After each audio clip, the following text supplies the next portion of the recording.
Не просто студенты, бойцы молодежных атрадаў аховы правопарадку з 4 ВНУ Брэскай вобласці на працягу 2 дзён спаборнічалі за званне лепшых у абласной спартакіядзе «Акадэмія мужнасці». Арганізатарамі традыцыйна выступілі Беларускі рэспубліканскі саюз моладзі пры падтрымцы Міністэрства ўнутраных спраў Беларусі, Брэскі аблвыканкам і прымаючы бок.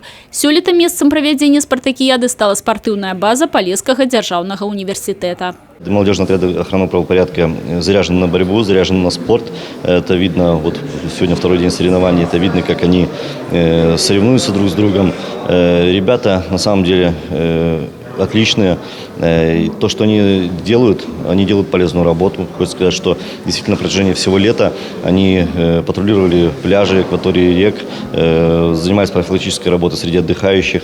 Вот. И, конечно, уже при организации массовых мероприятий они тоже большие помощники. Спартыўны блок уключаў у сябе 7 відаў спаборніцтваў: 100-метровый забег, камбінаваную эстафету, волейбол, гіравы спорт, перацягванне каната, плавание и подтягивание. На соревнованиях уже 7 лет подряд занимали первое место.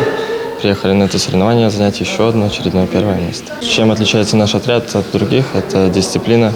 У нас все стажируются, проходят стажировку на протяжении года, получают заслуженное удостоверение. Поэтому все ребята дисциплинированы, подготовлены как физически, так и морально. Ацэньвала журы не толькі фізічную падрыхтоўку, але і інтэлектуальны ўзровень членаў каманды. Па выніках 2 дзён спаборніцтваў былі вызначаны пераможцы і прызёры ў асабістым і камандным першынстве.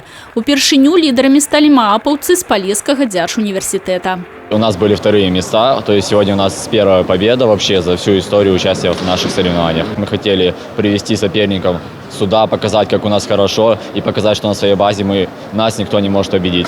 Пераможцы абласной спартакіяды прымуць удзел у рэспубліканскім туры, які пройдзе ў Мінску на пачатку наступнага года. Тацяна Будгусаім, Людмила Салдзіна, Александр Дьяченко, телерадиокомпания «Брест».